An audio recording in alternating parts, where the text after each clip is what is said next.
10 minutes later, she met the Earl, who awaited her with a long telescope in his hand. There it was again. An odd, wistful longing rose inside whenever she saw the man. Lord Ralston held his hand out to her, and Charity slipped her hand into his, allowing him to lead her outside. He did not have a lantern, but the full moon was perfect for whatever light they needed. "You did not wear gloves."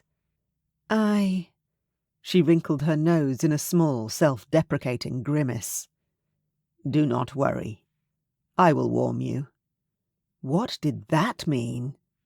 As they walked toward the back of the large manor, she sensed the restless energy thrumming through his muscles.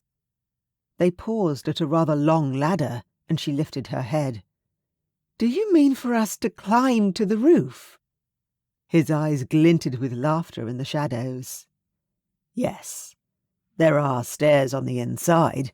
However, it might disturb the servants who sleep in the attic." Excitement sang in her veins. "Challenge accepted." "Take care not to break your neck," he said with gruff amusement, deftly managing the telescope while he climbed. It took several minutes, but then they were on the roof. Charity unexpectedly found herself scared to look down. They seemed rather far up. "Come, let's go to this side where it is flat." Careful not to look down, she followed him and waited as he fiddled with a rather large telescope. She realized then that this was a place he must visit often, and he had brought her here. Her pulse tapped sharply, and she released a swift breath. She glanced around and noted the 2 garden chairs on the roof and a large rug spread on a flat surface. The night breeze tossed her hair from her nape, and she tilted her face to the sky. "It is a magical place, isn't it?" "Yes," she said, and oddly, it felt as if she stared at the heavens for the first time in her life. Suddenly, the explosion of glittering stars against the inky backdrop of the night felt magical, and that they were closer to something greater than themselves. "Come here," he murmured. She went over to him and slightly dipped to peer through the scope. It was as if the sky dropped down to her, and if she reached out a hand, Charity could touch a star.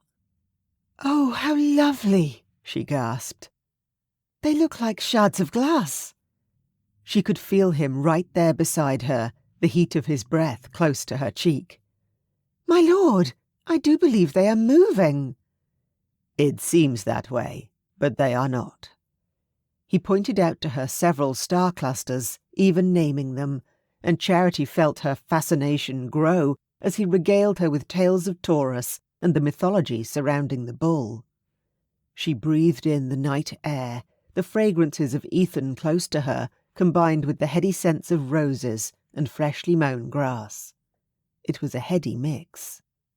Lifting her gaze from the scope, she said, "You come here often.